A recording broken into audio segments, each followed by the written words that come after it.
Hi everyone, welcome back. I'm Lisa. You can find me on Instagram and Ravelry as Lisa Kim Knits.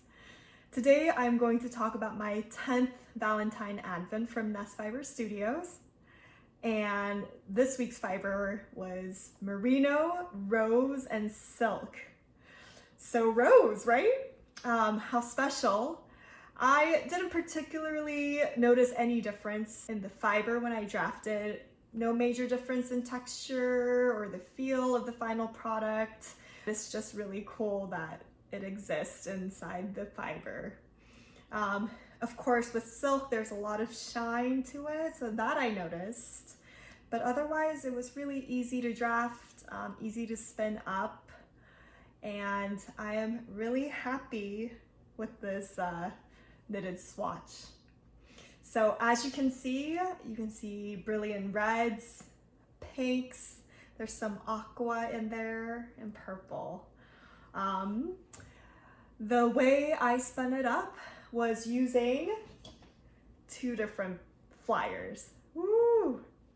So side by side, they look very similar. In fact, when I took them out, I was getting confused because they looked exactly the same size. But upon closer inspection, I realized I wasn't crazy. So this is my normal flyer that I tend to use. And you can see that there's a difference in the whorl size, which is the circular part of the flyer. So this one has a bigger whorl, so it allows for slower spinning when you don't want to put too much twist.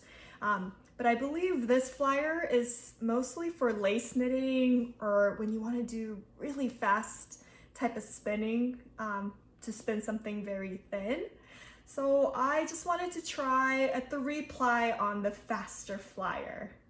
I believe I used the smallest Grove as well. Yeah, it went really fast and I had to slow down my pedaling essentially. Otherwise, I think it would have been too over twisted.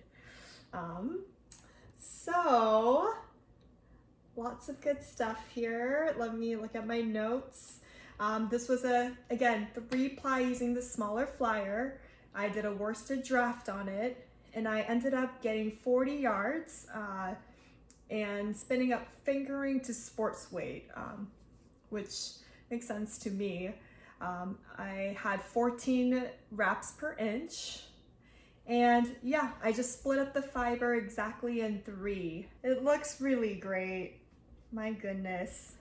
So here is the final swatch. My gosh, look how pretty. There's a lot of shine.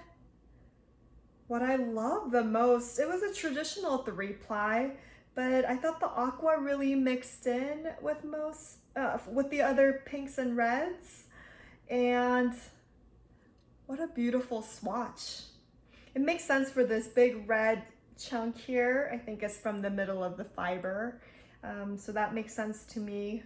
But everything else is pretty well distributed with the aqua.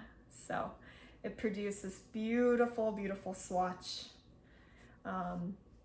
And I don't feel any difference in the swatch. So it's a good one.